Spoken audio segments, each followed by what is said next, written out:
to our Commonwealth forums. Can you just raise your hand so I can know if we have new people here or not? We have a few. I don't know. There is a sign-in sheet that you can put your email address on so that you can hear more about what we're doing if you are interested. We are a Common Grounds community. We got together about a year and a half ago. Started with concern about the community and the division that we see going on and how to rectify that. We decided the best way to do that is education, so everybody can be on the same page. There's a lot of, I don't know if you realize this, but the way our computers work these days, you get fed the same information. You're not getting different sides of things. So we have to make a concerted effort to do this. We have some upcoming events on the yellow sheet of paper. If you would take a few moments to look at that or write it down. June 2nd, we're going to talk about voting. And this is how it works from start to finish. So it's, you know, how easy is voter fraud? How possible is that? How are the ballots counted? What are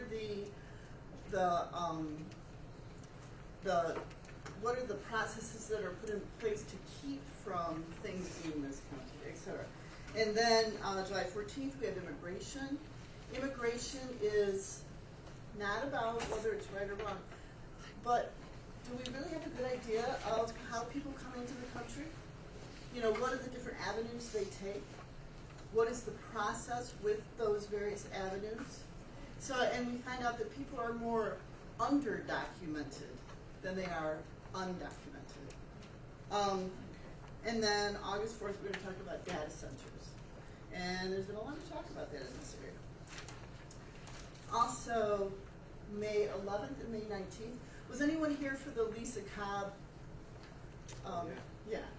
She's going to come back just to like gather groups to process what is going on and help people come up with strategies to relax and, you know, work through some of the issues. So, welcome. We're glad you're here. Julie's going to introduce our speaker and enjoy. I don't know if you've been here before to see Professor Takitaki, but we are very honored because he is not only a wealth of knowledge, but he is from Ferris State University, and he is a lecturer, coordinator of the Political Science Program, director of the Political Engagement Project, and serves on the executive board of the Academic Senate. And I think you'll be able to find him very enjoyable to listen to. But first, I'm going to read a poem.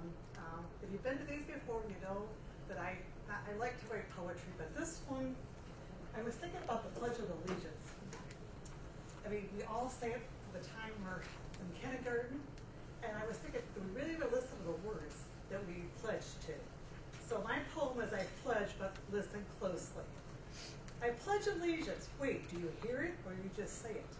I pledge allegiance to the flag, stars stitched in stories, stripes soaked in sacrifice, a banner that has seen both bravery and broken promises. Of the United States of America, not just land, not just borders, but people, all people, at least that's what we said it meant. And to the republic which it stands. But tell me, are you still standing, or are you just holding on? One nation, indivisible. Indivisible. Say it again, indivisible. Then look around. At the lines we draw, the sides we pick, the way we sharpen words into weapons and call it freedom.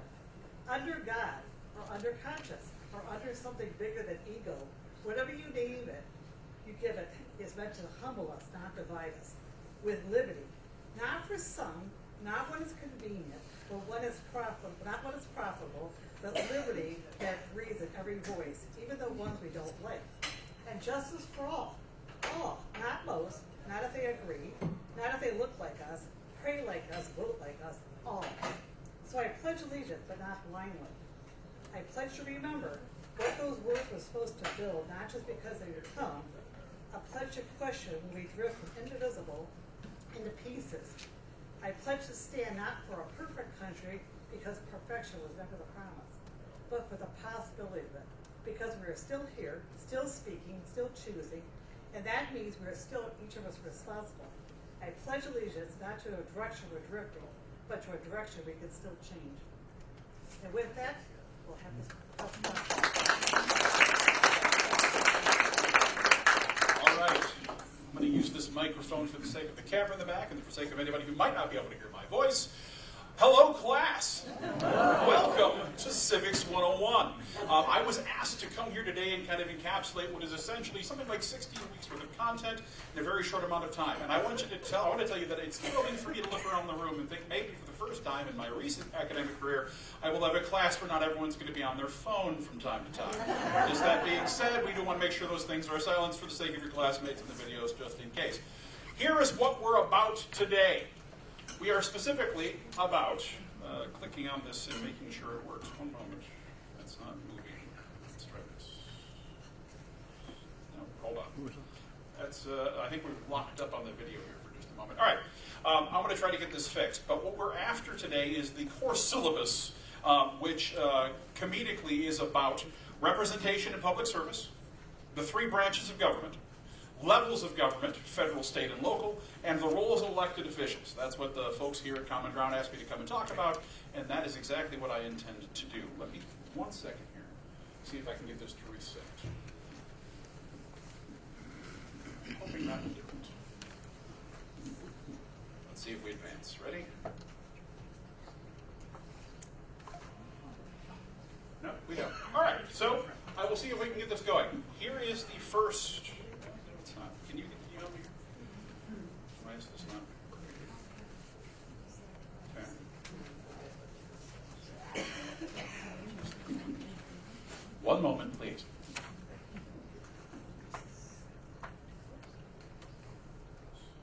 Talk amongst yourselves. Right, yes, talk amongst yourselves. About your high school civics. We'll get cookies. Everybody's got government. Hey, we fixed it. All right. Fantastic. So again, this is our course syllabus. We're going to be touching on each of these as we proceed. We're going to start with representation. We're going to end on public service to a great extent. But here is the first lesson for you today. The first lesson is this. We will try to draw, whenever possible, from original documents, specifically things like the Constitution.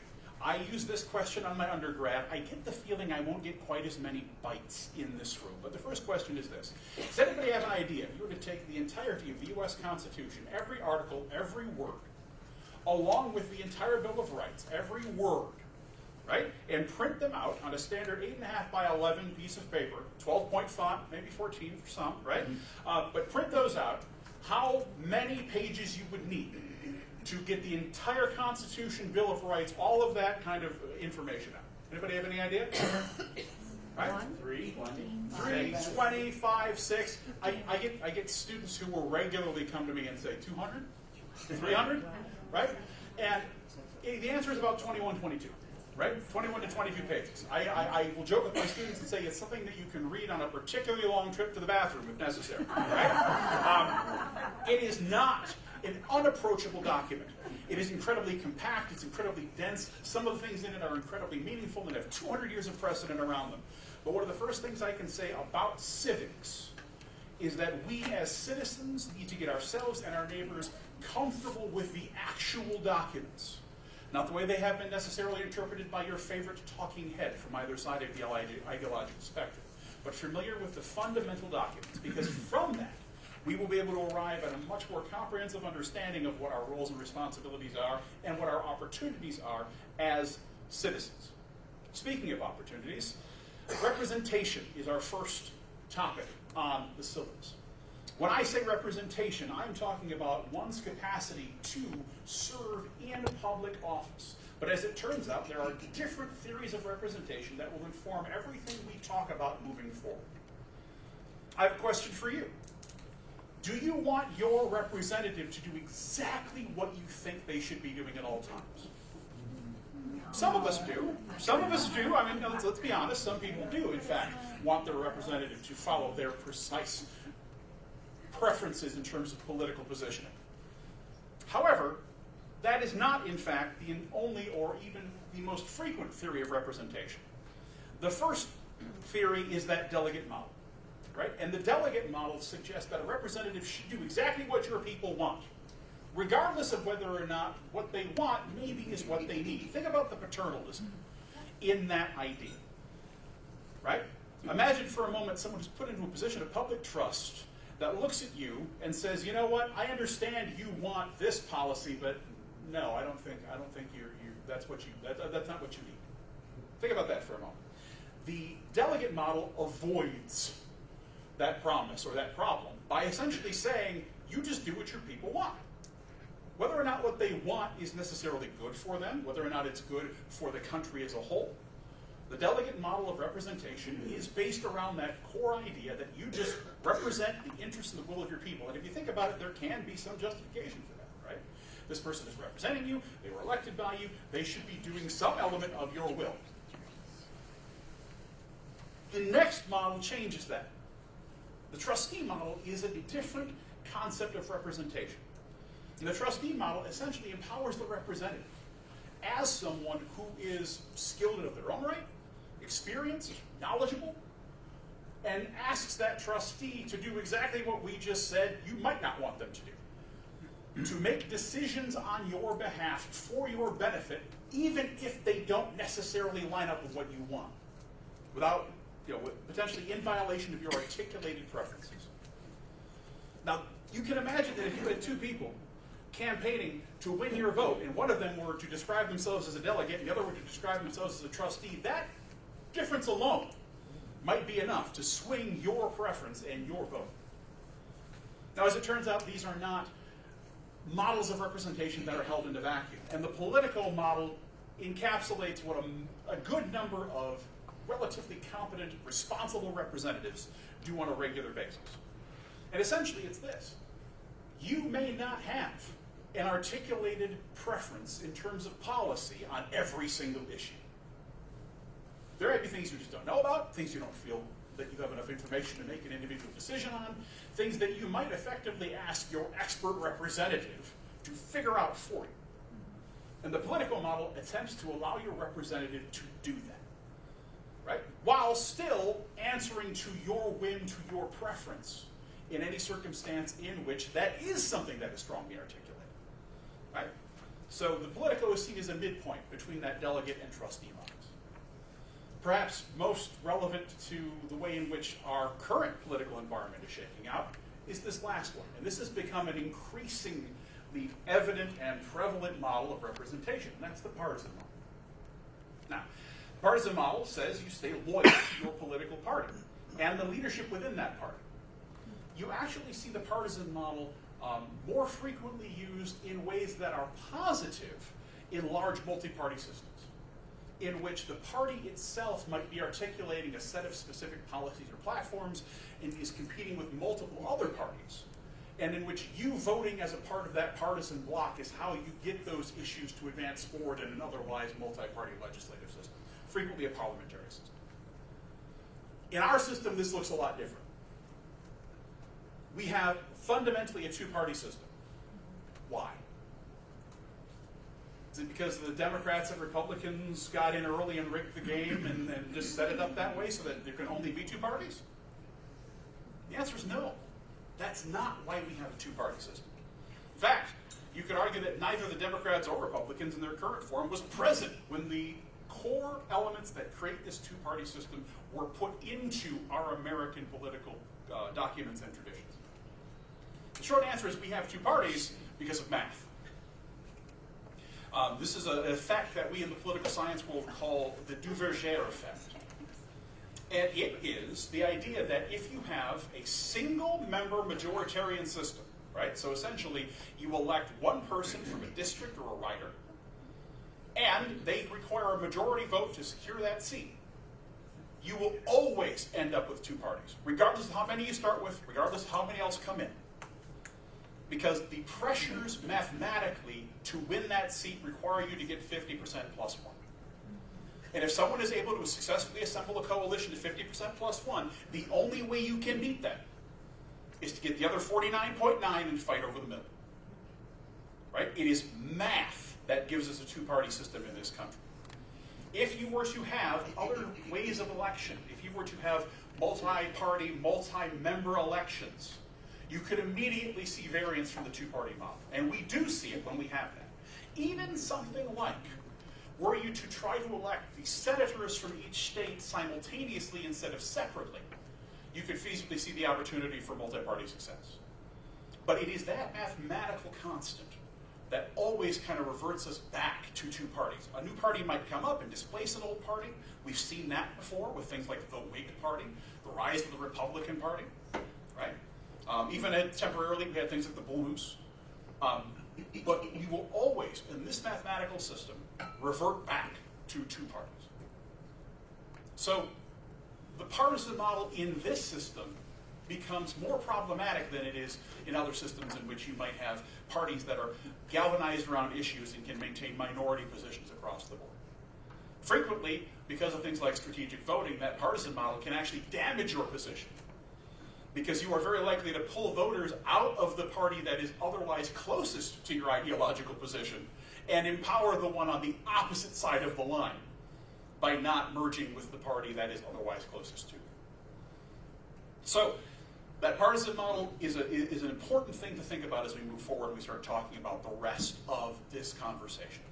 Because we're about to pivot to our federal government and our methods of representation that exist there.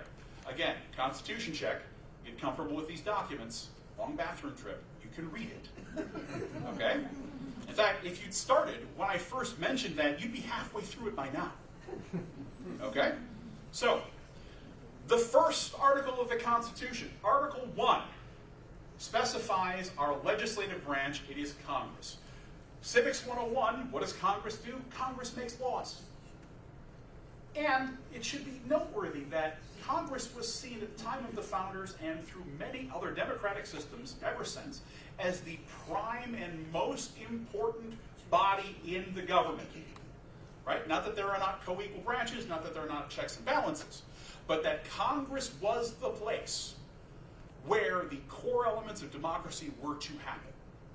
Because Congress is and was designed to be the most small d democratic institution in our federal government. Why and how? Well, let's take a look at how Congress is constructed. There are two houses in Congress. It's what we call bicameral. And those two houses are known as the House of Representatives and the Senate. All right? The House of Representatives, the lower house, often referred to as the People's House, is a body that is populated by states. The states themselves each get an apportionment of seats in Congress. There are a total of 435 seats available in Congress, and that number is fixed.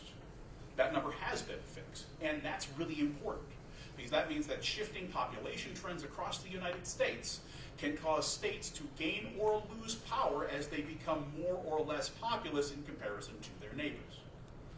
Now imagine you had 435 seats at a point in time in which the country had, let's say, 100 million people. That would mean that each congressperson is representative for 1/100th of 435, 1/100th of the total population, approximately, all the way around. At 250 million people, you have a lot more people per congressperson. Right? At now 330-ish million people, there are even more people per congressperson.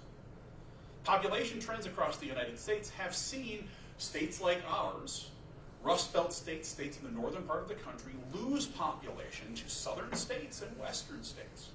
Although we now see another pattern of people leaving western states also moving towards broader settlements in the American South. The South has been the thing that has been gaining the most population. In the previous census, we saw Michigan actually lose a seat and require the reapportionment of our congressional districts. So that's the important thing to think about when you think about the math of Congress, right? There's 435 of them total. Doesn't matter how many people are in the United States, there's going to be 435 members of Congress, barring constitutional amendment. Which means that if the population of Texas increases significantly, there will be more representatives from Texas. California goes up, it goes up. We get a renaissance here in Michigan, Michigan will gain more representation in Congress. The next thing that's important to know about this House of Representatives is that by constitutional language, it contains what we call the power of the purse. It is the place in which any bills regarding spending must originate. And so when we think about the way in which these budget matters are so crucial for our overall perspective on government and the operation of government, right? Congress, specifically in the House of Representatives, is where those budget bills must originate. Also remember that because of the fact that you have congressional delegations, the congressional delegations themselves and each individual congressperson is elected out of a geographic district. And in today's particular moment, those districts are a hot item of conversation. Because those districts are not necessarily drawn with fairness or an absence of bias in mind. This is another characteristic that is common amongst these single-member majoritarian systems, in that whoever draws those district lines can frequently control who actually runs Congress in terms of a partisan majority. Now, we did something here in Michigan not that long ago called the Michigan's Independent Citizens Redistricting Commission, which actually took the power of redistricting out of the hands of our state legislators and put it into a bipartisan and technically nonpartisan panel of citizens. They redistricted the state of Michigan and brought it closer to what we would consider to be parity. Now, by parity, I mean that the total number of votes and the total number of party support more or less translates into the total number of seats apportioned within the state. Previous to that reapportionment, the seats in Michigan had been gerrymandered. Now, for those of you who aren't familiar with the term, gerrymander is what happens when you build the seats in such a way that it really favors one party. It's named after a guy named Eldridge Gerry, who was a governor in the early American times, who specifically kind of put his imprimatur behind this idea of manipulating district lines in order to succeed in gaining partisan majorities, even perhaps when the people aren't behind you. So gerrymandering is something you have to consider and worry about in the House of Representatives. You don't have to worry about it in the Senate, because the Senate is elected statewide. The traditional compromise, right, the great kind of Madisonian compromise that put together these two houses was the result of debates in the early American times about whether or not representation should be based on statehood or on population. Larger states at the time, states like Virginia, wanted it to be based on population, where they would have a mechanical advantage over a much smaller state, let's say like Rhode Island. It's noteworthy that at the time that some of these conversations were happening, the borders of Virginia extended across the country because there weren't other states to the west. So Virginia had a northern border, a southern border, the eastern border along the Atlantic, and the western border would technically be in modern day times as California. Right? Straight band across the country. And you can imagine little landlocked Rhode Island was not pleased with the idea of it being based off of population, because they would be rendered completely irrelevant in short order. Even larger states, more relevant states at the time, states like Massachusetts, who had western borders, were immediately in opposition to that idea. And so the compromise that came about that established both of these was that you'd have one house based off of population and another house based off of statehood. The Senate is the one based off of statehood. Everybody gets 2 senators. Which means that, in some ways, the Senate is inherently a disproportionate body. Now, that's something that we accept, but it is also something that is pretty hotly contested and debated nowadays. Why? Well, because you might have a state like Texas, in excess, I believe, of 30 million citizens at this point in time, or California, in excess of 50 million citizens at this time, each of which have 2 senators. Wyoming, whose population, I believe, at this moment is under 750,000 total, also has 2 senators. So one senator from Wyoming is representing about 350,000 people, and one senator from California is representing something like 27 million people. Now, that kind of math seemingly undermines some of that core small d democratic idea that these bodies, these entities, should be representing the people equally, and that's an important debate to continue discussing, right? In fact, the Senate has a long history of being significantly out of step with kind of our modern ideas of what small d democracy should look like. It is not until the 17th Amendment in 1913 that you, as a citizen, would vote for a senator at all. The Senate used to be elected not by the people, but by the state representatives. That's how you got your senators, right? So we'll talk about later as we talk about the distribution within federalism, but that you would elect a state rep, they'd go off to Lansing, and they would decide who your senators are. Not you. There's no ballot, right? You are empowering them to make that decision by the original construction of the Constitution. And if you look at the math, we're just now getting to the point where we've done them direct elections longer than we did them that way. So be aware that the Senate is a body that is inherently disproportionate. And at one point in time was far less multi-democratic than it is today. And there are still arguments about whether or not the Senate should be shifted, whether or not it should necessarily represent population. And we'll get some more of that when we get to federalism and the idea of shared sovereignty. The other thing that the Senate has in terms of significant powers is the power to advise and consent. Right? The Senate must approve international treaties. The Senate must approve most presidential appointments, things like cabinet appointments, and appointments to the Supreme Court. And I'm going to put this to you in a way that's as kind as I can, right? But this description of the Senate's powers is pretty elitist.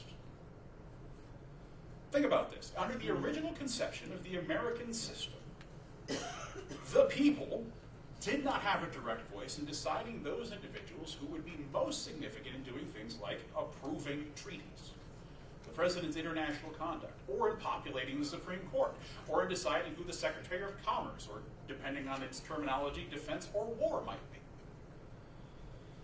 Those would be high-ranking, significant officials in charge of significant portfolios in the federal government, whose nomination, whose progress would be very far removed from the idea of you and me going into a ballot box or at a voting box somewhere and filling out a ballot.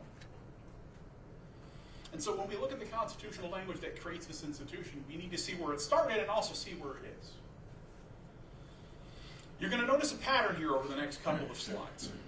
And that is that there is a section in the beginning of these constitutional articles that describe this, but eventually we get to something really important where it starts talking about powers that these individual bodies have. And in this case, the enumerated powers of Congress are laid out in Article 1, Section 8 of the Constitution. That idea of enumerated powers is going to be really important here over the next several slides. Because enumerated powers are where the Constitution specifically empowers Congress to do things.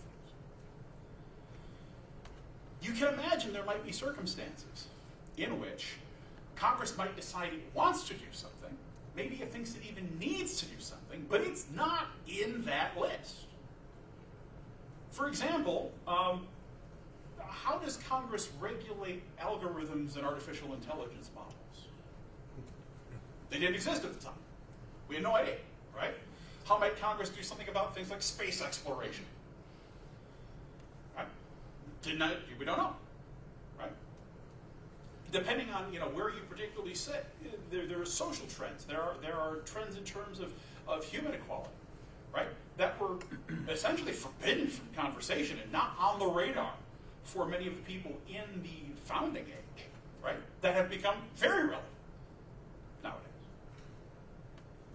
And so if the Congress doesn't have that kind of specifically enumerated power, how do we deal with these things? Well, one of the things that allows us to deal with these things is something that's called the necessary and proper clause. And that gives the Congress the ability, right, to do what is necessary and proper to carry out its fundamental responsibilities to the American people. There's a lot of complex controversy that has to do with that necessary and proper clause. One of them right now that may be worth taking a brief segue to talk about is the idea that sometimes Congress makes legislation that's pretty vague. Right? It may articulate principles, it may illustrate or otherwise put out goals. And for the longest time, it has fallen to various different elements of the American bureaucracy to take that legislation and then do something with it. Well, we've recently seen a core Supreme Court decision, right, in Roper v. Raimondo, that has removed that power, essentially, from many of these administrative organizations and entities within the executive branch. essentially saying you no longer have the power to interpret Congress's whim by policy. So this is one of those areas that we're going to be very interested in moving forward as political scientists. Because before, something like the either the EPA, right, or another body within the federal government could look at Congress's thing and then figure out how to actually make that work. Now we're in an age in which that power, that specific power to interpret and extrapolate and generate policy, has essentially been rescinded through an act of the Supreme Court. And so our legislative agenda, our legislative branch, the functions of it are ever evolving and changing, both in terms of their small d-democratic impact and in the way in which it functions on a day-to-day basis. This is not a fixed thing. If you learned this in civics in high school, I guarantee you it's different now, right? Because it was different a year ago when I last taught. So, this is the representative branch. This is the legislative branch. Total of 535 human beings, 435 in the House, 100 in the Senate. Grand total, right? 535. That is Congress. If we move on to Article 2, we get to the presidency. Now, Article 2 is shorter than Article 1. This ends up being controversial for big reasons we'll get into in just a moment. But the executive power of the United States is vested in the presidency. Specifically, using that language, the executive power shall be vested in a president of the United States of America. That is known as the vesting clause. Now, let me ask you a question. Do you know what executive power is? Because there's not necessarily agreement on that point. And that's really, really important. Fortunately, the Constitution does do in Article 2 what it does in Article 1, and continues on to a list of enumerated powers for the president. But it's a really short list, right? It creates the president as the commander-in-chief, establishing civilian control over the military. It says that the president shall negotiate treaties, they shall make appointments, and they are allowed to make recess appointments should there be a vacancy in one of the houses during a break, a recess of the House or Senate. It also commands that the president needs to address the Congress from time to time, right? Which has largely led to the tradition that we know as the State of the Union. And that's about it. That is about the extent of the enumerated powers given to the presidency in the Constitution. End of list. Now, what does that mean? Well, that means that there can be wild disagreement over what the president should or can be doing. You've got two words in that sentence upon which all definitions hinge: vested and executive. That's all. Now, vested, most people can agree, means placed or otherwise embodied. Right? I have vested this power in you. It is yours to use. But what executive means is a big, big controversy.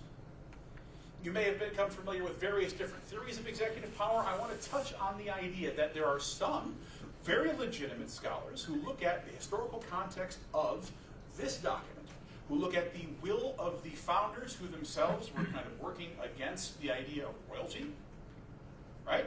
Who believe, fundamentally, that aside from ensuring that the laws passed by Congress are carried out and performing these specific enumerated duties, the president has no additional power.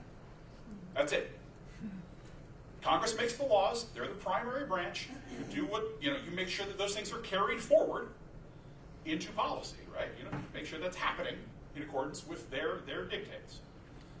You provide civilian command for the military, you negotiate treaties, you make appointments, you give a speech to Congress. That's it. That's the end of your portfolio.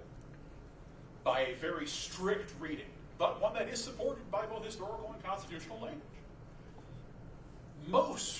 Most political scientists and scholars use a more expanded definition of the executive, right? That empowers the president to do things like set additional policies within the various different agencies and cabinet members throughout the executive branch, right?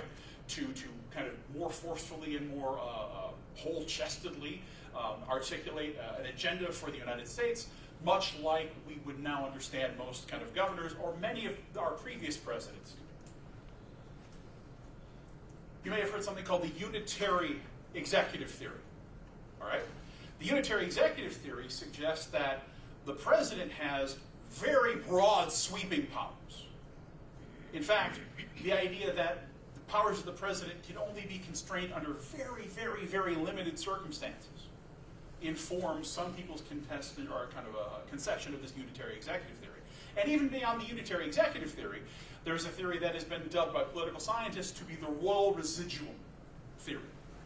And the royal residuum theory effectively states that the president and the executive branch has, unless specifically and documentedly being opposed or countered by the Congress or the Supreme Court, near plenary power. Plenary power is another way of saying absolute power in this context. So, contrast for just a moment the very narrow, limited, constitutionally kind of prescribed idea of the president as a narrow executive versus almost absolute power. And understand that there are people across the American diaspora who believe wholeheartedly that somewhere along that line is where presidential power must be. Now, unsurprisingly, the current administration and many of those people who support it are much closer to the unitary executive or the royal residuum theory of power, as has recently become our Supreme Court. And the thing that really makes this interesting for our analysis at this point in time of executive power is the Supreme Court decision in Trump v. United States 2024.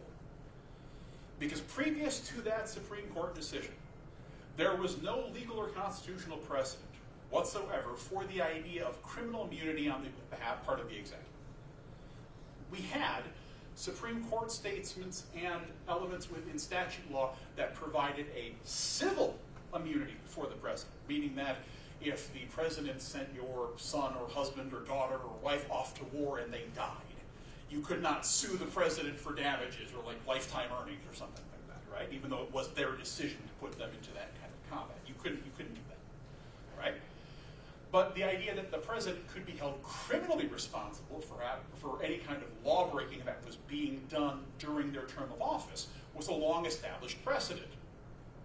Trump v. United States fundamentally changed that presumption and granted what is sweeping and almost unquestionable legal immunity to the president, because the premise is that any action taken in the presidency or that is specifically related to the presidency is now presumptively immune from any kind of criminal investigation, including the inability to subpoena records for any kind of investigation. This creates a standard of immunity that transcends anything we've had in the constitutional history of this country, and really does shift at least that aspect of it, or that aspect of the conception of presidential power, much closer to the unitary executive or the royal residuum. Because if there are not legal consequences for a president's actions, then feasibly the only check on their power is a political one through the mechanism of impeachment. And that would imply that there is a significantly larger concentration of power in the presidency than might have otherwise been previously understood. I see a hand. I'll call out. Significantly, at least to me, 30 to 40 years ago, the first time it was put into writing by an actual federal employee was a gentleman named Samuel Alito. Then in the Department of Justice, in a branch of it that was in charge of analyzing policy, and he's been an advocate for his own theory of unitary executive ever since, as he rose through the federal judiciary, where he now sits on the Supreme Court. Yeah, that's a useful thing to point out, that this idea of a unitary executive, while there has always been some debate as to what exactly that executive power should consist of or needs to consist of for the efficient operation of the country, the specific unitary executive theory and its rise to predominance amongst large chunks of the American judicial and political class is a recent event, right? That is something that has happened in the last 30 to 40 years. There's a few other, and I don't know if we'll have time to get, there's a few other very new concepts that appear to be animating things like our Supreme Court that are worth considering as we work our way through this. But we're also, that's kind of maybe 201 or 301 stuff. We're going to try to get through 101 as best we can, all right? But this is the executive. Again, think about this idea of the variance in power here, right? That's one of the biggest things to think about. Obviously, the president, yes, they're elected to 4-year terms. We didn't talk about that in terms of Congress. Individual representatives have 2-year terms, right? Senators are 6-year terms. No term limits in the legislative, right? You can run as many times as people will let you at this point. Presidency, however, specifically limited to 2 4-year terms. And this came about after Franklin Delano Roosevelt was elected to 4. Right? People, it's probably too much. That 2 basis, by the way, based off of the tradition of George Washington. Right? The idea was that Washington, some of the justification was there, if Washington served 2 is enough for him.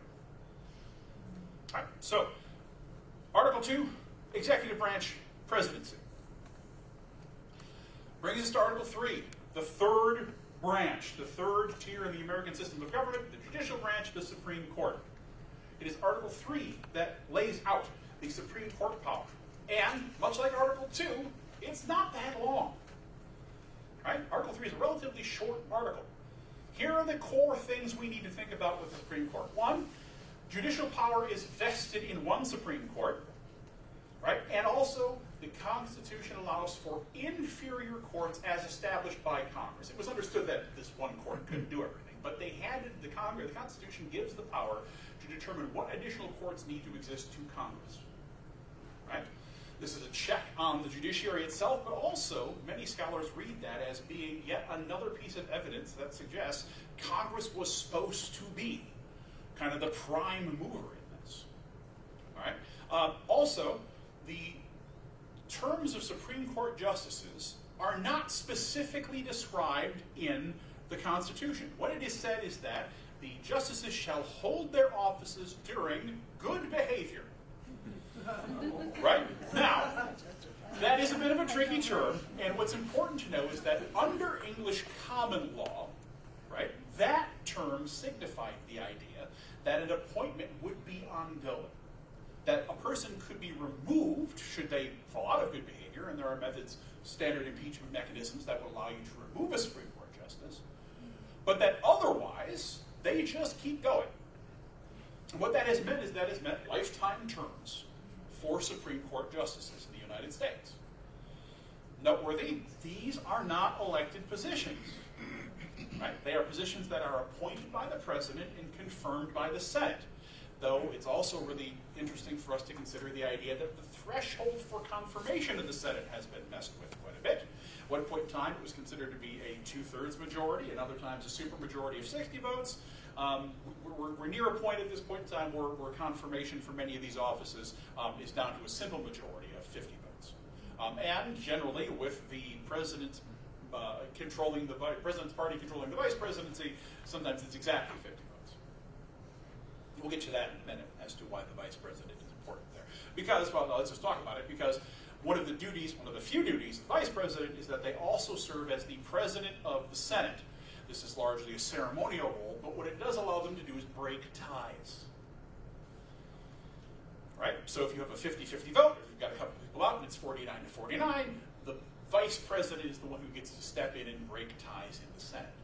And since normally that means that it's the party of the president, at least in the modern era, right? Vice presidents didn't used to run on a ticket with the president. At one point in time, the vice president was the runner-up.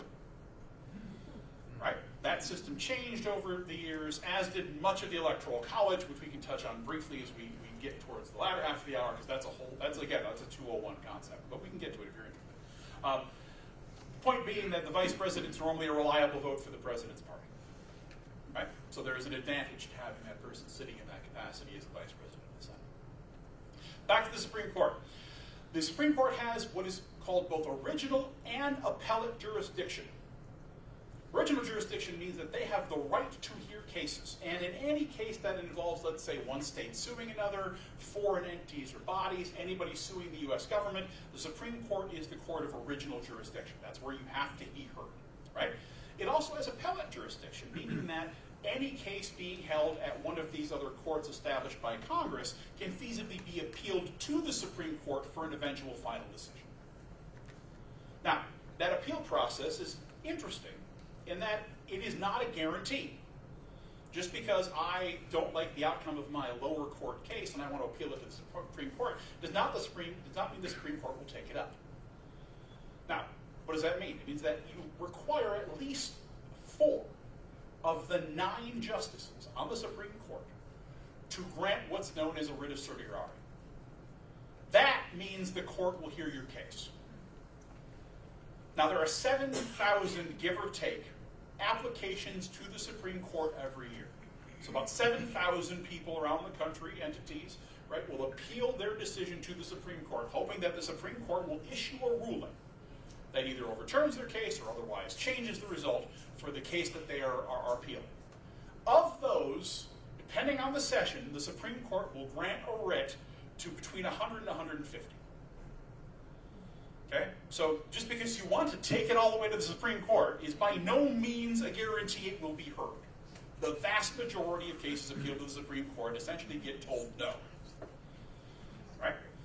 And those 100 or 150 cases go through a process by which oral arguments are made. Yes, ma'am. See you. You say 100 to 150. Has that increased with their secret docket or whatever? So the secret docket is an entire another measure.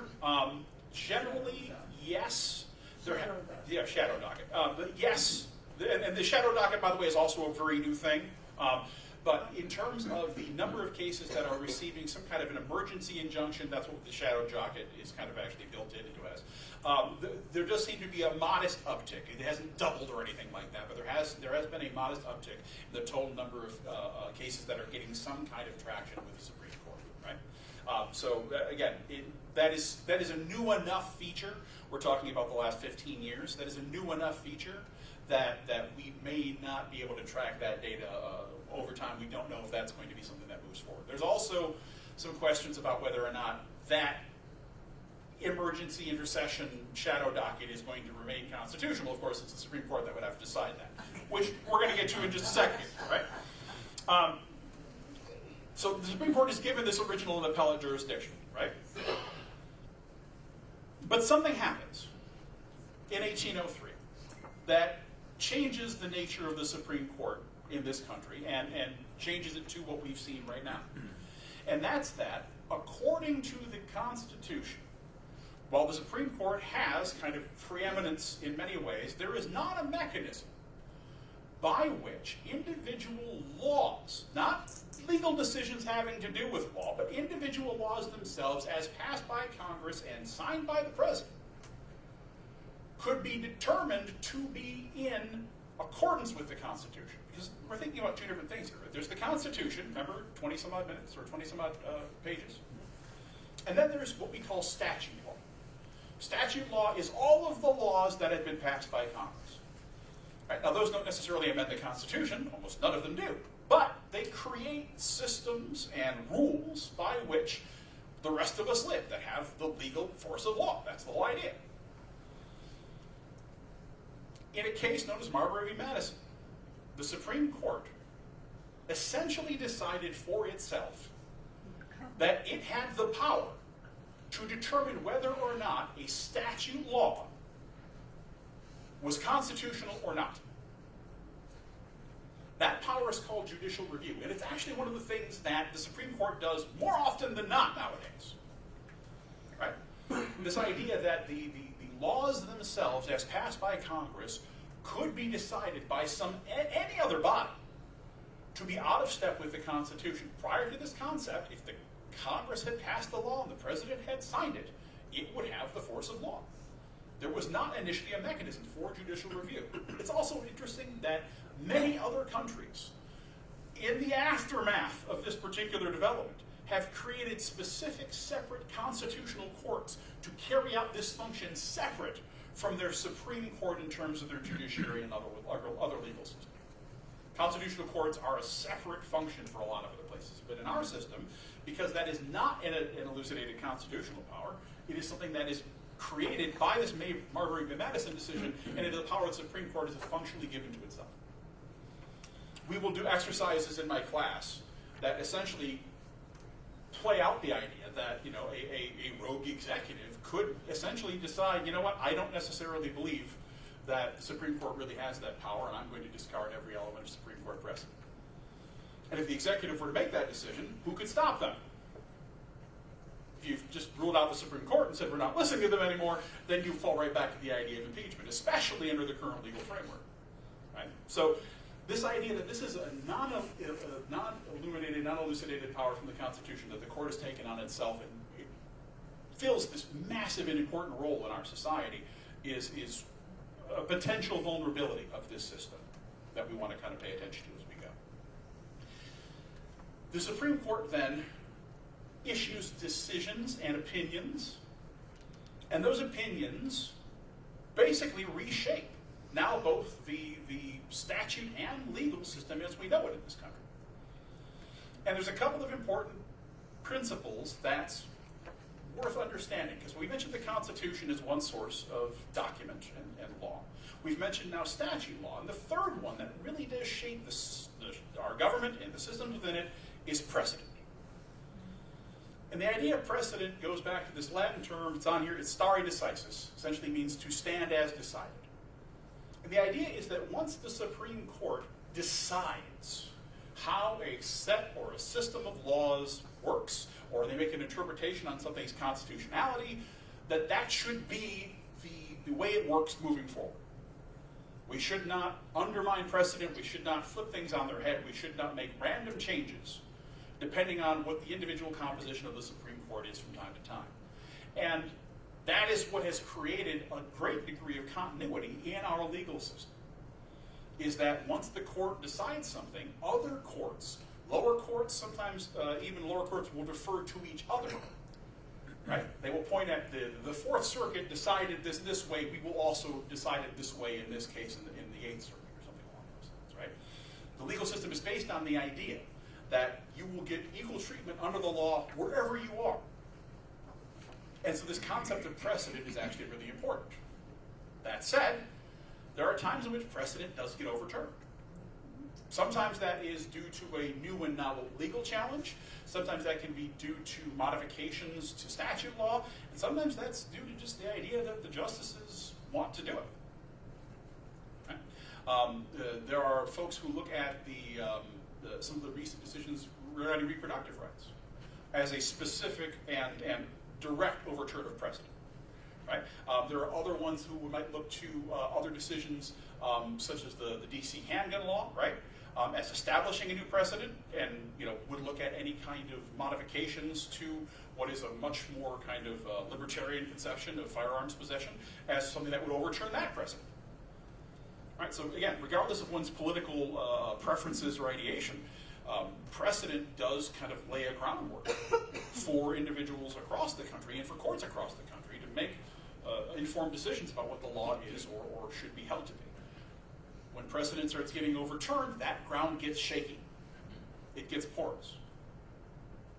And that is a consequence of that kind of change. Now, you may find that some of those changes are warranted and welcome, and some of them are absolutely kind of a third rail forbidden. But understand that the concept of precedent and the consequences of undermining it transcend any of those individual issues or political preferences. This is a bedrock principle of the legal system that can cause significant instability once it starts getting challenged. And those are the three primary branches of the American federal government. Congress makes laws, the president and the executive branch feasibly execute those laws and enact them. Supreme Court interprets them and acts as the judiciary check. They issue precedent. Now they have this power of judicial review to review specifically whether or not laws and statutes or sometimes agency policy is in line with constitutional principles. And the total sum of those three governmental bodies really does, on a day-to-day, week-to-week matter, change what our lives look like. Sometimes directly, sometimes indirectly, sometimes things like whether or not the president has the power to, under the War Powers Act, begin a war, right? Or whether or not they have to stop that war after 60 days in accordance with statute law, and how much kind of liability or flexibility the president has in that moment. That's exactly the kind of thing that is specifically governed by this intersection of what is the statute law, what is the executive power under Article 2, and what kind of constraints does the Supreme Court put on that statute law. So almost all of the major policies that we will talk about or that you will interact with in your daily life are intersectional between these three bodies, which means that a change in like the perception of presidential power, or a change in the nature of representation, or a change in the total kind of partisan loyalty amongst the representatives, or in the composition of the Supreme Court and its willingness to potentially overturn precedent. Any one of those things can make real big changes for laws on our federal level. And if you're tracking all of them simultaneously, you can get pretty overwhelming. But you can't even begin to track any of them unless you have the basics that we've just covered. So that is the federal level, and that was part of our mandate today. However, yes, sorry, sir? I just have a question. When you were talking about the Supreme Court and the senators agreeing or okaying for a Supreme Court judge to take place, and there was a change in the supermajority, 60%. How did that happen? So the approval or disapproval comes from the rules that the Senate and the Congress set for themselves. Right? At the beginning of every session, there is a set of rules that is agreed to by the Congress itself. There are some that are dictated by statute law, but most of the rest of them are basically rules that are established under parliamentary policy within the body of the Senate and the House. And is that it's voted on, and is that just majority rule? Yeah, fundamentally, remember, these are majoritarian institutions, right? On a basic level, approval is approval, and approval is 50% plus one, right? Unless the rules change. Right? And there are moments in which the parliamentary systems and rules for both of those houses can deem something requiring a supermajority. And you can imagine that in more collegial times, that would serve as a check against, a rash decision, or just simply require a broader swath of the elected representatives to actually move something forward. What's really important, I think, too, along those lines is that our system, more than any other modern democracy, is designed, not necessarily functionally now, but designed to require massive consensus. All right? Imagine for a moment we use something we call veto gates in terms of political science. It goes something like this. If you were a super dictator, right? There's one veto gate, and it's whether or not you want it. Right? You are the only veto gate in the process. If you were a super dictator, but you also had, a super dictator, co-super dictator, you both had to agree. You could argue there are now two veto gates, right? You both have to agree. Well, some parliamentary systems will have something like 3 veto gates, right? It's got to get through the Prime Minister, it's got to get through the House of Commons, it's got to get through the House of Lords, and that's it. And since the Prime Minister is coming out of the House of Commons in some of these systems, that's not a huge gate because they probably have a majority. They have to have a majority to be Prime Minister. Right? 3 veto gates. Getting a policy through the American system requires transcending about 10 veto gates. Okay? About 10 veto gates. That's if you don't include introduction as one of the veto gates. It's got to get through about 10 because it's got to get through your initial presentation in Congress. It's got to get through its committee. Normally then it has to get through the final approval and vote. But in between those two things, you have opportunities for the Speaker or the President to actually schedule those things. Right? Or the committee chair to schedule those things. And there's a tremendous number of legislative measures that just die on the vine because they don't want to schedule. Right? So you've got to have at least the consent of the Speaker or the consent of the chair to even get it to move forward. And if you don't have that, that gives that single individual potentially an individual veto gate. Right? So you can have 5 just in one house. And then you have an appropriate 5 in the other house plus the president. So you're talking about multiple levels of veto gates to get anything through, which is sometimes why the process takes so long here. Right? And why everything that comes out of the back end of it kind of looks like sausage. Right? Because it's had to get ground up to get through all of these hurdles, these gates. Our system is designed to do that, right? So the idea that there was once these high bars, right? You required 67 votes to approve an appointment, was the idea that you had to pick somebody that you could get 67 people behind. That person better have pretty impressive credentials, right? As that bar gets lower, those credentials change. As people get more partisan, those credentials change. So, this, in some ways, it's noteworthy to see the way in which this is a response sometimes to frustrations about the system, right? In which frequently partisan actors and sometimes even political activists are more interested in kind of moving the system to get what they want than moving their neighbors to agree. And that can be where we end up in places like this. So, yes, sir. It's kind of a side question. I recently proposed to a township board to pass a resolution to encourage state Congress to move something through the process instead of just letting it die. Right. Does that have any value? So potentially, though it is not a mechanical value, it would be more a symbolic and an advocacy value. So we can talk about that here in just a second, because we're about to shift to core concepts in terms of federalism, right? The comment here, by the way, was this gentleman had just encouraged was a township board, you said? A township board to make a statement to the state legislature in order to move an issue forward, right? Not let it kind of die on the vine, right? Now, as we will discover here in just a moment, the township board does not have the power to compel the state legislature to do things. However, a resolution passed by a township board should have more and will carry more weight, especially amongst at least the representative from that township, right? Whoever has been elected to the state house or to the state senate from that township. And we'll get into why that works that way in here in just a minute. So we are a federalism. That is an important term because it implies a key element being shared between the federal and state governments.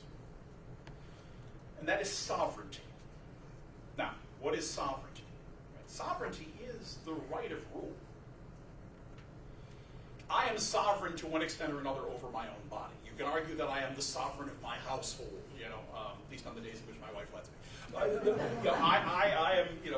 I have a certain degree of control over those things.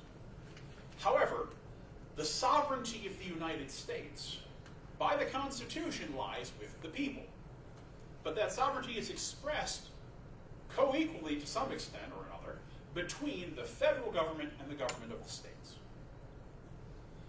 That means that the federal government can't just reach in and knock aside state governments and do whatever it wants, right? And it means that the state governments can't just exceed or ignore federal authority. Sovereignty is shared. There is a right for each of them to govern different portions of our lives and in different ways. That sovereignty is important because if not for this kind of shared sovereignty, we could have ended up with a confederal system in which sovereignty is only held at the state level. In fact, we started with that under the Articles of Confederation for the most part. It's very weak federalism. And if you think about something like the current European Union, right, that's kind of a confederation. You still have sovereign states that have come together in some measure of a political alliance. And the original architects of the Articles of Confederation kind of saw something more like that. On the flip side, you might have a unitary government, right? It could go the other way, in which there is no sovereignty at the state level. What does that mean? That means we could look like France. Now, France has, regional governments, right?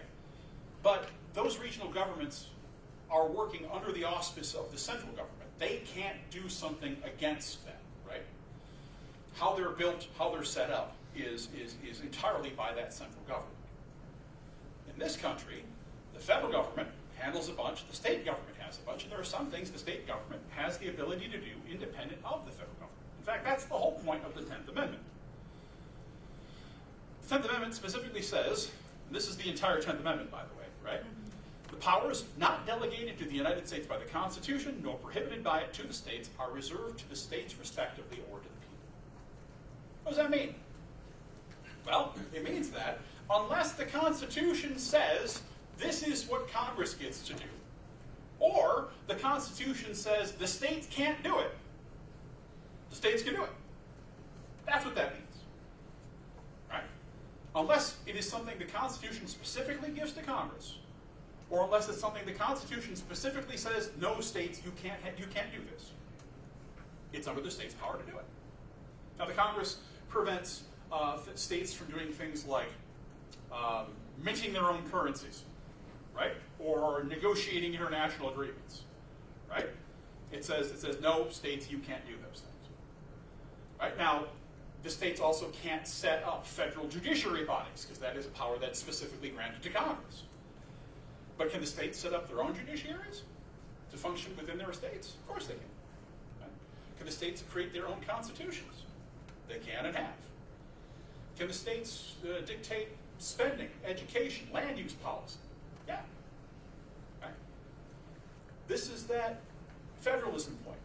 In a unitary government, there would be usually large, broad mandates that are set by, in our case, it would be Washington. Right? That would essentially hand regional governments, like, these are your orders. Right? Now, those governments can be empowered to make decisions, but they can't exceed the framework that's given to them by the central government. Here, it's a much different system. It's kind of it's a limited, but it's much more of a blank check. And understanding that idea of power sharing and reserving some powers, but also granting others, is going to be very important for our understanding of the way that not only the federal government relates to state government, but the way state government relates to local government. Yes, ma'am? It's very important to remind everybody that this year on the ballot in November will be a question of whether we want to reopen the state constitution and rewrite it or not. And that comes up every so many years. That's correct. I think it's every 60 or something like that. I don't remember exactly the number, but yeah, no, I'm sorry. Well, it would be 60 years since we last did it.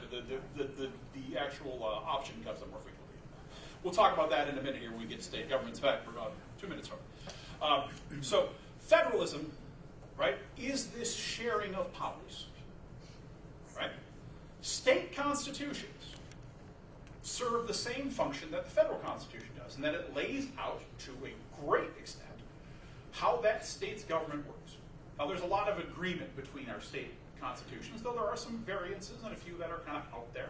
We have a couple of unicameral houses. We have some interesting arrangements when it comes to things like term limits and governors and systems of taxation, right? One of the things that makes some of those southern states so popular is they don't have an income tax, right, as opposed to states that do. So these are things that are left up to the state governments and are capable of being assigned through the state constitution. What's important to note is that we've had 27, 28 amendments, right, for the federal constitution? Not that many. State constitutions get amended all the time. We've never had a federal constitutional convention to rewrite the federal constitution. Partially because it would put everything on the table. Right? And at no point in time has anyone ever been comfortable with kind of product of what would happen if every single part of the federal constitution were suddenly basically tossed. And you can put it back in if you want it, but you got to get everybody to agree to it again. So there's been a lot of dramatics there. Where in the state of Michigan, there's been several different times in which we have rewritten our constitution. I think the most recent one is 1964. Recently enough, in fact, that there's some great black and white newsreel footage from those actual meetings that I show to my students. And right after they get over the idea that everyone in the room is smoking, they're really impressed by the idea that these people are fundamentally rewriting the state constitution. Also, as things progress, we and the state of Michigan have the power to directly propose amendments to the state constitution and have done so on a pretty regular basis. State constitutions are much more reactive because they have to get a great deal more detailed. Right? The specifics of how a state deals with something is much more likely to be put into constitutional language because the ease of amending them is normally much greater than at the federal level, and the amount of consensus you need to do so is easier to achieve. Right? Also, if you can imagine that we have a federal constitution that sets the rules there, we have a state constitution that sets the rules there, we have, similarly at the local level, county, city, and village charters. Now, not every municipality has a charter, right? A lot of them have fall under what's called general law, which means that the state constitution sets out rules for how these kind of municipalities operate, and unless you take the steps to specifically create a charter for yourself, you will fall under general law. But some places, some municipalities, some townships have taken the steps to create their own charter that gives them more local control, and that is something they are empowered to do. Note something, empowered to do. Because just as the federal government kind of sets aside things that are the provenance of federal government power and gives a bunch to the states, most state constitutions do the exact same thing again. They say, okay, this suite of stuff is specifically the stuff we are going to decide at the state level, but here, counties and municipalities, you get to decide all of these things on your own if you want to. And there are two different philosophies that go with that power share. The first one is home rule. And the difference here is really interesting and important. In a home rule arrangement or in a home rule state, which Michigan largely is, essentially it is like the first part of that 10th Amendment. Right? Essentially saying, unless this is something that you are prohibited from doing, counties and municipalities, you have the power to do it. Right? That is what a home rule state does. You are open check, except for this stuff. The way that I put it to my students in a way they can normally immediately understand is, imagine your parents are going away for a week. Right? Imagine your parents are going away for the week. And they tell you, right, don't break anything, don't get arrested, no more than 5 people in the house at any point in time, don't touch the liquor cabinet. Right? Those are the rules you are given. Right? Does that mean you can have 4 people over to play a board game? Sure. Yeah, that's within the rules, right? That was not prohibited to you. Could you technically grill everything in the freezer? Ha, they didn't say that. Technically you're allowed, right? You probably shouldn't, but you would not be breaking a rule if you did. Right? That is a home rule arrangement. Now the flip side of that is the Dillon rule arrangement. And Dillon rule is the idea that you are only allowed to do the things you are specifically empowered to do. Right? Now it's a very different arrangement of power. And might happen if you grilled everything in the freezer at one point in time while your parents were away, right? The next time they leave, it might be like, okay, you can come and go as you need to for school. You can eat specifically what's labeled in the refrigerator, and you can clean yourself. But that is it. That's the end of your list, right? And under that restriction, could you do something like walk the dog? Well, technically, they didn't say I could, so I can't. Right? Imagine the difference here, right? You can imagine the difference.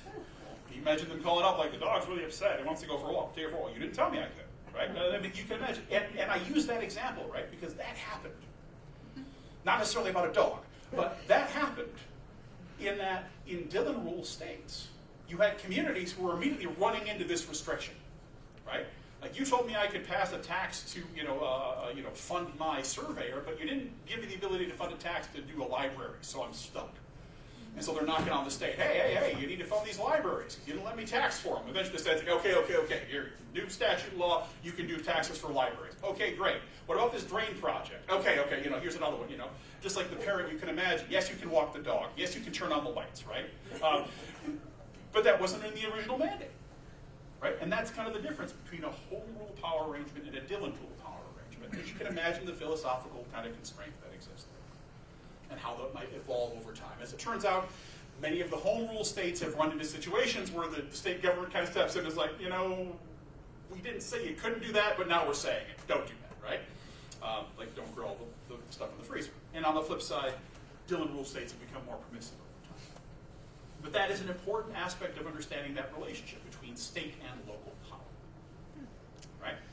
So at a core, then, what you have is elected officials at all levels of government who are performing a lot of the exact same roles on different scales, right? So if we're talking about those core roles, you have legislators, people who make laws. You have executives, people who enact laws. You have judicials, people who interpret laws. Here you have administrative functions too. Some of this is in the executive branch at the federal level, but you have people who just facilitate the operations of government. Right? And you have law enforcement capacity, which is more relevant on the state and local level. And just for quick review, you can see here the president is our executive, the vice president is executive and legislative. Remember why? Right? President of the Senate, right? That gives them a legislative role, right? The Senate is legislative, the House is legislative. You'll notice here, since we talk about these being elected officials, the Supreme Court's not on the list, because they're not elected by us. So, or really anybody else. But we take these same roles. Let's take a look now at what we might normally see on the statewide. We have a governor. That's an executive mirroring the president. You've got a lieutenant governor. They're executive and legislative. You can probably guess why. Because under our Constitution, the lieutenant governor also serves essentially as the president of the Senate and can break ties with the Michigan government, right?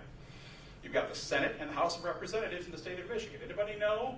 I'm guessing someone in this room knows, right? There's 100 senators at the federal level and 435 representatives. What do we got in the state of Michigan? 38 and 110. That's exactly correct. 38 and 110. Well done, sir. Yes, we have 38 senators and 110 representatives. Note one difference, right? These are technically overlapping districts, right? You have 110 district representatives for your House. Unlike in the federal level where you've only got 2 per state, here there are geographic districts for our state senators as well, right? So you might have a state senator who technically has the districts of 1, 2, or maybe even more than 2 representatives within their state senate territory. Okay. You have our Supreme Court. That's judicial. Wait, what? Supreme Court. We elect our Supreme Court justices in this state on a nonpartisan ballot. Right? You have an Attorney General. What's the Attorney General's job? Yeah, I mean, they are the primary law enforcement officer in the state of Michigan by constitutional statute, and they are our primary prosecutor. Right? Secretary of State's administrative position. Right? What do? Keep the operations functional, right? Going on to the DMV or something along the Secretary of State's office here, but it's, you know, everywhere else it's called the DMV, right? Keep records, facilitate elections, things along those lines. We also in this state elect a couple of other key roles, right? The Board of Education, State Board of Education is an elected position in the state of Michigan, and they have a largely legislative role in that they create policy. And then we have university regents in the state of Michigan that have both feasibly legislative and administrative roles. Generally, the executive roles get devolved out to the presidents of the individual universities that they are otherwise overseeing. But you'll note that there is a difference. Not every university elects its regents in this state. I believe we've got, Wayne State, Michigan State. I believe in the primaries, remember there's one more. That's it. Yeah, that's what I thought. So, but that also means like Eastern, Western, Central, GVSU, Northern, Ferris. You know, our regents are appointed by the governor. Okay. Judicials don't have a term limit, but there is an age beyond which they may not run for re-election. Yes, and that is a local or yep, state and level. that is a measure governed in the state constitution that we ourselves have set and could otherwise change should we choose. Right. So, but you can see how this mirrors in some ways what we see at the federal level. Different elected officials, similar roles. Yes. There's no Attorney General at the federal level? Not an elected one, right? They are appointed by the president and confirmed by the Senate. And in the Constitution? In the Constitution, not documented. I mean, that is a thing that has been put forward over time and established as a cabinet level office. You will not see any of the cabinet level offices in constitutional language, at least not in the initial articles. There's some references that come up in some of the amendments. But yeah, no, cabinet level offices are not established, which is why we can feasibly create and or remove them, usually by acts of Congress, right? Most of the cabinet level offices and cabinet level agencies were created by Congress in order to carry out functions for the executive branch. Another argument that many would kind of point at the idea that Congress is the prime kind of actor as elucidated in the original constitutional language. Yes? It's a silly question, but is Attorney General thought of as like judicial or executive? So it's generally thought of as a executive position, right? Because it's normally created by statute, kind of organized underneath or alongside the office of governor, but they really are independent in a law enforcement capacity. Kevin? Could you illustrate how the president has control as the executive office over the various cabinet level administrative offices, so that under the powers of the executive, they can administer how HUD or EPA operates, as opposed to Congress directing those offices. Sure. So sometimes decisions that are made on the executive level, we don't know who's accountable, Right. but it comes from the top. Right. So fundamentally, when Congress creates a law, perhaps they would create something like, in this case, the Department of Housing and Urban Development, right? Congress does not act itself in a supervisory capacity over that. That's not their job, right? Once they have created this agency, that agency normally exists within the executive branch, right? And the president is then responsible for populating that agency and, in a titular way, making sure that that agency is upholding the laws put forward by Congress, which is one of the reasons why the head of that agency, if they are named into a cabinet position, is someone who is chosen by the president and then confirmed by the Senate. So mechanically, all of the different parts of that agency, all of the different employees that exist within it, are members of the executive branch. Right? They're members of that agency, and their job is to carry out the law that Congress has written. So if that means that they need to do something like, ensure certain housing standards or certain housing practices, then you might have everything from investigators to inspectors to evaluators to policy writers and kind of legal advocates and scholars who are employed by that agency to carry out that function. And if you're trying to carry out that function in every community across the country, that agency might get really big really quick. We'll talk about that in just a minute. All right, but that functionally is how these things work. Congress creates an institution through statute law. That institution then gets fleshed out under the executive, and the executive is responsible for making sure that law created by Congress is put into effect.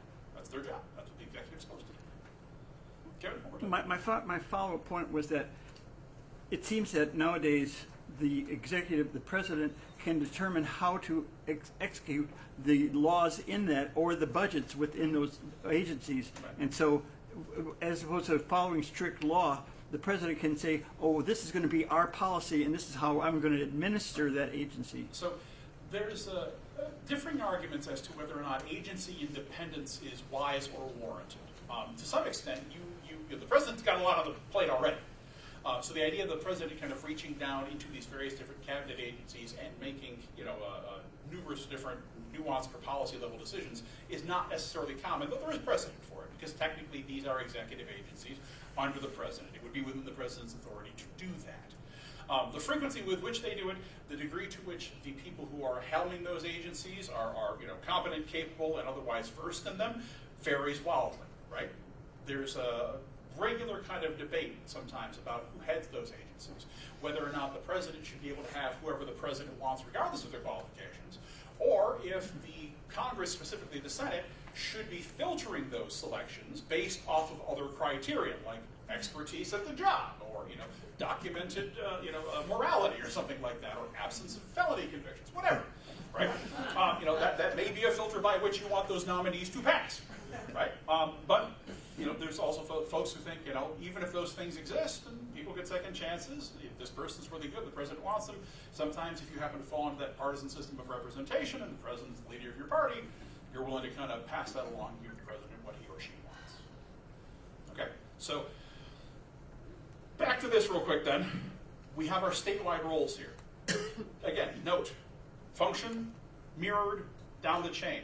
We bounce down to the county level. There's more roles. And many of them fit some of the same patterns, right? Your county commission is largely your legislative body. You've got administrative roles for things like your clerks, your treasurer, your register of deeds, your county surveyor. You've got law enforcement positions. Now you've got both a prosecutor and a sheriff, right, who can function on this level. And note, there's a couple of really fun anomalies on this list that I would normally get into in greater detail because they're neat to talk about. But the drain commissioner is a really interesting position. The drain commissioner has some weird, broad powers that don't fit the rest of the model here, right? They have the power to set policy. They have the power to functionally kind of hire and fire people within their own organization. They have the power to designate specific districts and kind of create these whole bodies that are not normally held by a single individual. And there is a little bit of a study regarding this phenomenon. Kind of like the more limited your portfolio, sometimes the more expansive your power within it can be. And in this case, the drain commissioner is a really unique example. Like they have a very limited amount of things that they're doing, but within those, they have sweeping power.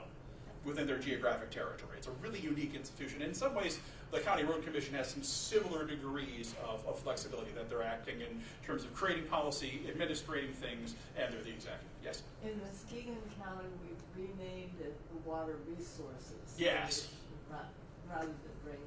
Yes, there's a couple of different places that will have slightly different names under these, and that's just an example of county level kind of sovereignty, right? Now, Clarity. truth, yeah, right. It gives a better idea because some people just think, you're standing in your sink and this is Squawk on the Drain Commission, right? Right. They're not thinking about drainage in terms of the entire county or whether or not you've got standing water, right? They expect the Drain Commissioner is going to show up with a plunger and a snake or something. Right? No, totally different thing. Way more powerful than that, actually.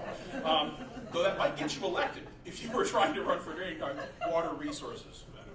But again, a lot of the same kind of mirroring at the county level, right? So we're coming down the chain here and getting closer and closer to local.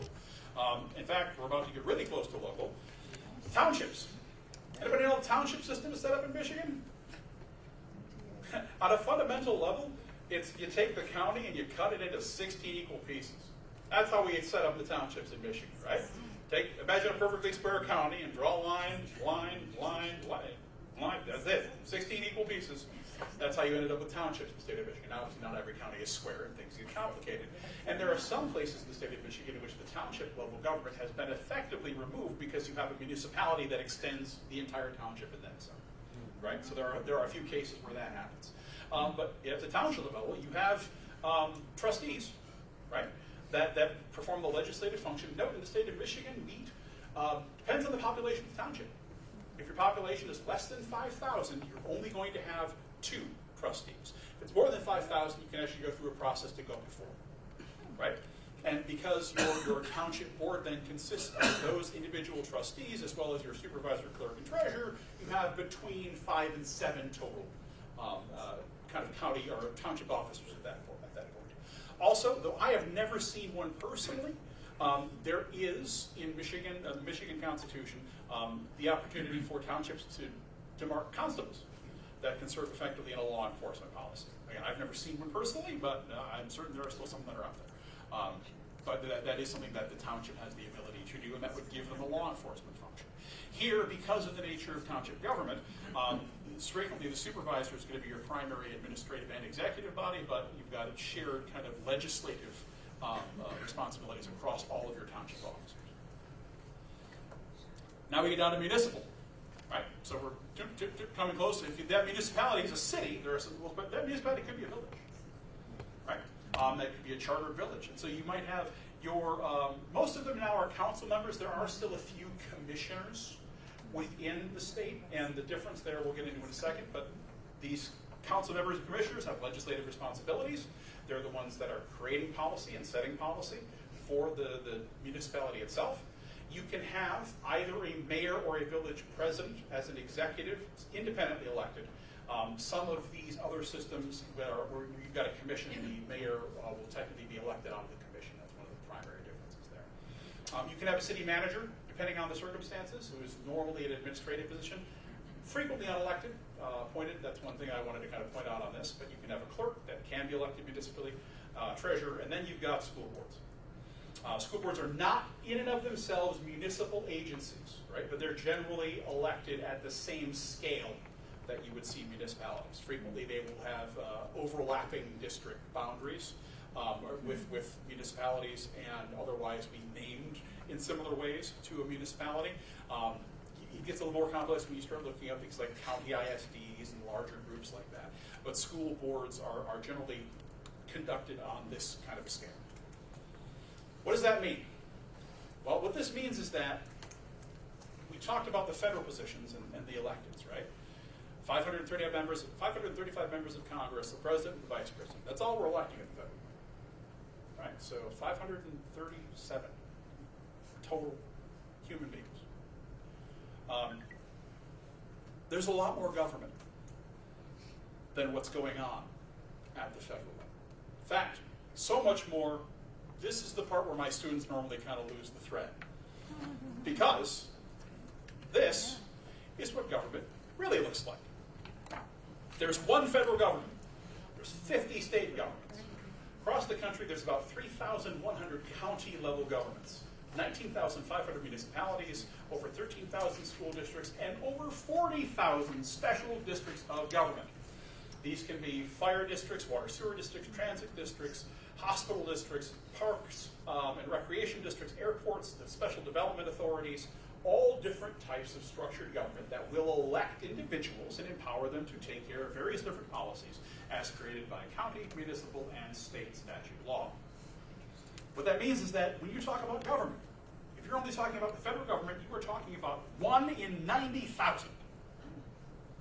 Over 90,000 different types of government structures across the country. And that's not yet to the people. One of the things I was asked to address in this was the idea of public service. Well, public service is not just representation. There are a good number of elected officials.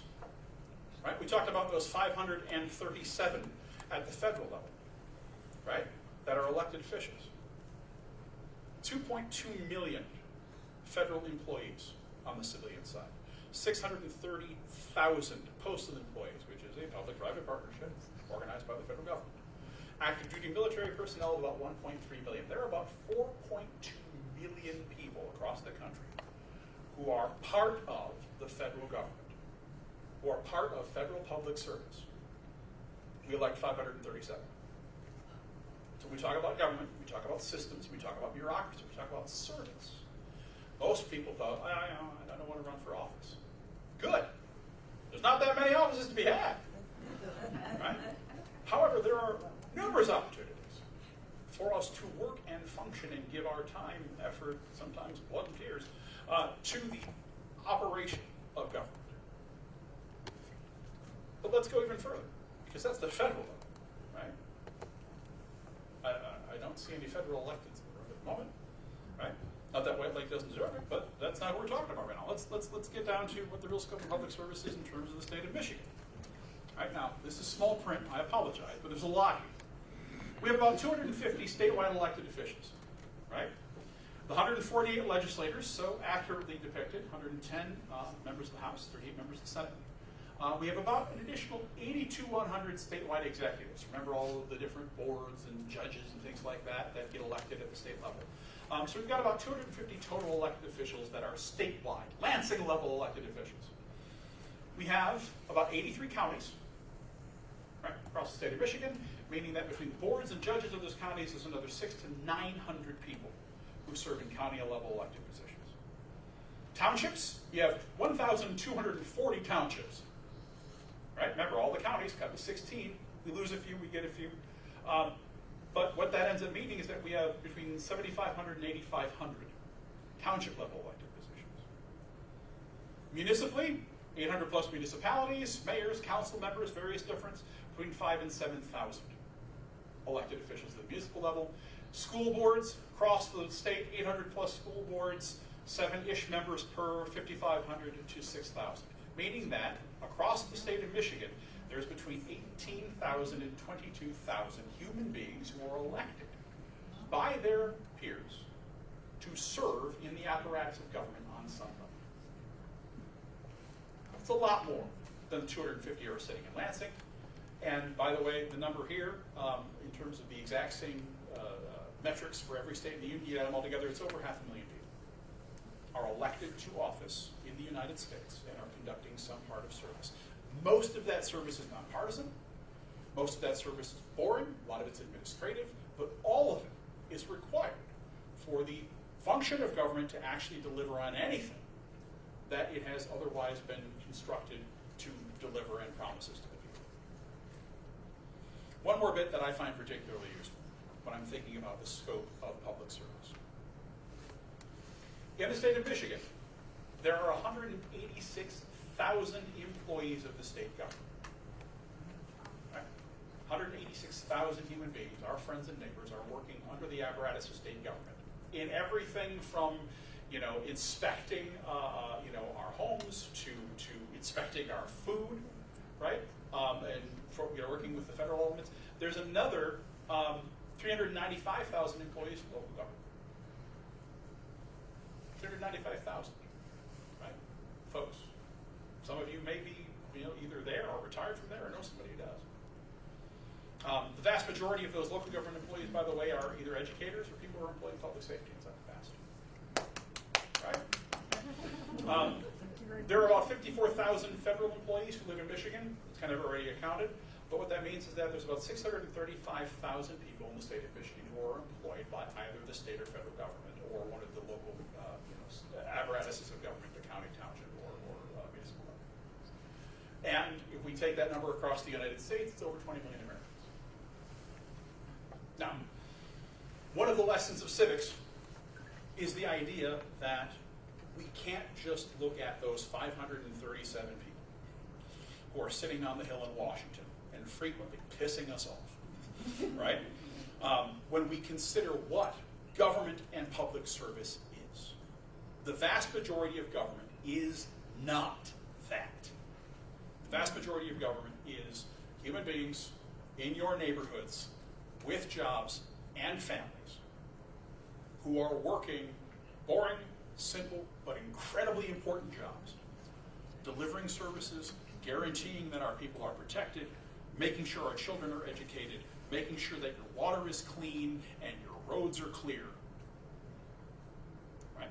And so, if I can give you one kind of summary lesson from Civics 101, is that one, understanding how all of this works is really important, and there are numerous opportunities for controversy and concern, but also not letting those very important issues remove from our appreciation all of these other entities in government, all of these non-controversial elements of government that literally keep the lights on. There will always be opportunities for disagreement, reform. There are always ways in which things can be made better or less corrupt. But every time we pick up that pen, or every time we pick up that hatchet, right, and we are looking at rewriting or changing things, the fact that one party or another is behind or opposed to it does not necessarily matter when it changes the fundamentals of public service for so many of our friends.